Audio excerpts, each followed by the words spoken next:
இன்னைக்கு ஒரு வருத்தத்தக்க ஒரு விஷயம். பஞ்சபூத சகல பிரேத புனித ஆத்மாவுக்கும் உங்களுக்கும் உங்கள் கூட வர்ற ஆன்மாக்களுக்கும் கோடான கோடி பாத நமஸ்காரம். ஆத்மஞான ரகுநாத சேதுபதி மன்னரே போற்றி போற்றி. யோக ஞான சித்தராஜ குருசாமி. அம்மா, இந்த கண்ணுக்கெல்லாம் நான் சிறு வயதில் இந்த கேன்சரில் இறந்தவங்களெல்லாம் பார்த்துருக்கேன். அதே மாதிரி இந்த ஆப்ரேஷன் தேட்டர்லேயும் பார்த்துருக்கேன். அது எப்படின்னா, இந்த கோழிகள் முட்டையிடும்போது அதோடைய கரு பார்த்திங்கன்னா சின்ன சின்ன சின்னதாக பொடிசாக கணக்கு வழக்கு இல்லாமல் இருக்கும். ஒன்றுக்கு ஒன்று ஒருத்தம். அதில் ஒன்று உடஞ்சா கூட மற்றது கசிவு ஏற்பட்டு அப்படியே அடுத்தது இதாகிட்டே இருக்கும். அது சங்கிலி கோர்வம் மாதிரி இருக்கும். அந்த கேன்சருங்கக்கூடிய அந்த விஷயம் அது ஆப்ரேஷன் தேட்டரில் அதை கட் பண்ணி ஒரு பேஷனில் வச்சுருந்தாங்க. அதையும் நான் பார்த்தேன். புத்து வளர்ந்த மாதிரி, அதாவது குளவி கூடு கட்டும் பார்த்தீங்களா, அந்த குளவியோடைய அந்த கூடோடைய வடிவத்தை இதுதான் சொல்ல முடியாது, ஒரு மாதிரி இருக்கும் பாருங்களேன். அது சதை பின்னத்தோடு பார்த்தீங்கன்னா அது எப்படி ஒரு இது தோணுமோ அது மாதிரி இருக்கும். அதே மாதிரி இந்த கேன்சர் ஏன் வருது அப்படிங்கிறது எப்படின்னா, தேவையில்லாத உணவு பழக்கங்கள், தேவையில்லாத, அதாவது உடம்புக்கு நீர் சக்தி இல்லாதது, அது மாதிரி சின்ன காயங்கள், புண்ணு, அது ஆறாத புண்ணாக மாறி அதுக்கப்புறம் அது கேன்சராக இதாகுது. ஆனால் அவங்கெல்லாம் இறக்குறத கண்ணாக பார்த்தேன். இப்போ சமீபத்தில் கூட இறந்ததை பார்த்தேன் நான். அவங்க எப்படின்னா, எத்தனை வலி ஊசி போட்டாலோ, எத்தனை வலி மாத்திரை சாப்பிட்டாலோ அவங்களுடைய இது எப்படின்னா, ஒரு பக்கம் வெடித்து அந்த இரத்த கசிவு ஏற்படும். மறுபடியும் அப்படியே ஒரு பக்கம் அந்த மறுபக்கமும் வெடிக்கும். மறுபடியும் இப்படி ஒரு பக்கம் ஆறுறதுக்குள்ளே இன்னொன்று வெடித்து இன்னொன்று வளர்ந்துட்டே போகும். அதோடைய வேதனை இருக்கே கொஞ்சம் நெஞ்சம் இல்லை. அது அப்படியே எப்படின்னா, அதிகமான பசி எடுக்கும். ஆனால் உணவு வாய்க்குள்ளே போக முடியாது. அதுவும் இந்த தொண்டை கேன்சர் இருக்கிறவங்க உணவு போக முடியாது. சரி, உணவு தான் போக முடியாது, லிக்விடாக கொடுக்கலானாலும் அதுவும் போகாது. அப்படியே தண்ணி கூட உள்ளே போகாது. அவங்க அணுவாக வலியில் துடிச்சு ஒரு மாதிரி, அதாவது இப்போ சமீபத்தில் ஒரு குழந்தைய 10 நாள் பூட்டி வச்சுட்டு போயிட்டாங்க. அந்த குழந்தை உணவு தண்ணி இல்லாமல் இறந்துச்சின்னு சொல்லுவாங்கள்ல, அதே மாதிரி நம்ம கண்ணு முன்னாடி எல்லாம் கொடுக்கறக்கூடிய வல்லமை இருந்தும், எல்லாம் தெம்பு இருந்தும் அவங்களுக்கு எதுவுமே கொடுக்க முடியாமல், உணவு தண்ணி எதுவுமே இல்லாமல் துடித்து அவங்க இறக்க நேரிடும்.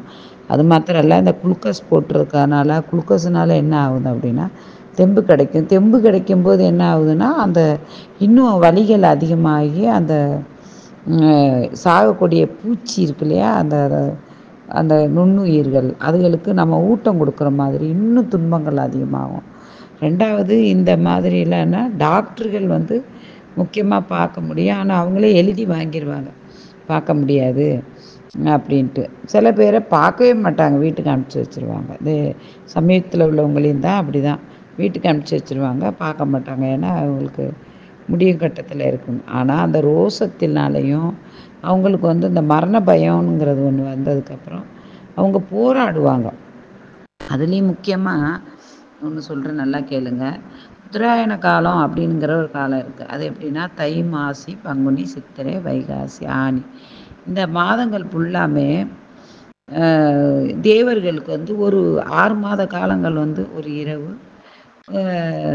அதே மாதிரி தேவர்களுக்கு ஒரு 6 மாத காலம், ஆடி, ஆவணி, புரட்டாசி, ஐப்பசி, கார்த்திகை, இந்த இது பூரா இரவு உள்ள காலங்களாக இருக்கும், தூங்கக்கூடிய காலங்கள்.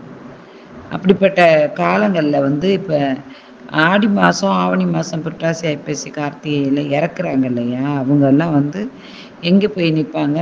தேவர்கள் தூங்கிட்டு இருக்கும்போது அங்கே போய் நிற்பாங்க. அப்படி என்ன ஆகும் அப்படிங்கும்போது, தேவர் அவங்க தான் ஆன்மா உலகத்துக்கு ஆத்மாவை, நம்ம குடும்பத்தில் யாராவது இறக்குறாங்கன்னா அவங்க என்ன மாதத்தில் இறக்குறாங்கங்கிறத நீங்கள் பாருங்கள். தட்சிண காலமாக, உத்தராயண காலமான. அப்போ அந்த இதில் ஆடி, ஆவணி, புரட்டாசி, ஐப்பசி, கார்த்திகை, மார்கழி, இந்த மாதங்களில் இறக்குறவங்க முக்கால்வாசி பங்கு அவங்க ஆத்மா சாந்தி அடையாது. அவங்க ஆத்மா பூலோகத்துலேயும் வீட்டுக்கும் இங்கே அங்கே அலைஞ்சு கொண்டே இருப்பாங்க. அவங்களுடைய ஆத்மா தெய்வ சக்தி நிறைந்ததாக இருக்கும். தெய்வங்கள் உறங்கும்போது இவங்களுக்கு நீயே பார்த்துக்கணுங்கிற மாதிரி தெய்வீக ஆற்றல் சக்தியே கொடுப்பாங்க. இந்த ஆன்மாக்களுக்கு எதையும் செய்யக்கூடிய சக்தி அந்த ஆன்மாக்களுக்கு கிடைக்கும். இன்னும் ஒரு ஆன்மாக்கள் இறந்து போனதுக்கப்புறம் ஒரு ஆன்மா வந்து உடனே அவங்க கனவுல முக்கியமாக வரவே கூடாது. அது நல்லா இருக்கிறாங்களோ, அகால மரணத்தில் இறக்குறாங்களோ, விபத்தில் இறக்குறாங்களோ, கொடூரமாக இருக்கிறாங்க எப்படியோ, ஆனால் வந்து அவங்க கனவுல ஆன்மாக்கள் இறந்ததும் கனவுல வரக்கூடாது. அப்படி வர்றாங்க அப்படின்னா அவங்க இறந்த நாட்கள் என்னங்கிறத முக்கியமாக பார்க்கணும். அவங்க எந்த நாளில் அவங்க இறந்துருக்காங்க அப்படிங்கிறத முக்கியமாக பார்க்கணும். ஏன் அப்படின்னா பாருங்க, சனிக்கிழமையும் திங்கக்கிழமை இந்த 2 நாள் வந்து ஆன்மாக்களுக்கு சனிக்கிழமை அப்படின்னாலே குருட்டு உள்ள நாட்கள் தான். அதாவது சனியும் செவ்வாய் இந்த 2 செவ்வாய் வெறுவான்னு சொல்லுவாங்க. சனி போனால் தனியாக போகாதுன்னு சொல்லுவாங்க. ஏன் அப்படி சொல்கிறாங்க அப்படின்னா, சனிக்கிழமை இறக்குறவங்களுக்கு கண்ணு தெரியாத நாள். அதாவது கண்ணு தெரியாது அந்த ஆன்மாக்களுக்கு. அதை தான் பிள்ளையை கூப்பிட்டு போகிறது, புருஷனை கூப்பிட்டு போகிறது, சொந்தத்தை கூப்பிட்டு போகிறது, அண்ணனை கூப்பிட்டு போகிறது, தம்பியை அடப்புள்ள காலங்களாக இருக்கும். அதனால் கண்ணு தெரியாத காலங்களாக இருக்கும். அந்த நாளில் வந்து ரொம்ப ரொம்ப உஷாராக என்ன பண்ணணும், இவங்களுக்கு அந்த விளக்கேற்றி திதி காலங்களுக்கு அடப்புள்ள காலங்களுக்கு வராமல் பார்க்கணும். அது ஏன் அப்படின்னா அது வந்து குருட்டு உள்ள கண் இல்லாத காலம். உனக்குன்னா கண்ணு தெரியலையான்னு சொல்லுவாங்கள்ல, அது மாதிரி இந்த கண்ணு தெரியாத இந்த காலங்களில் ரொம்ப ரொம்ப கவனமாக இருக்கணும்.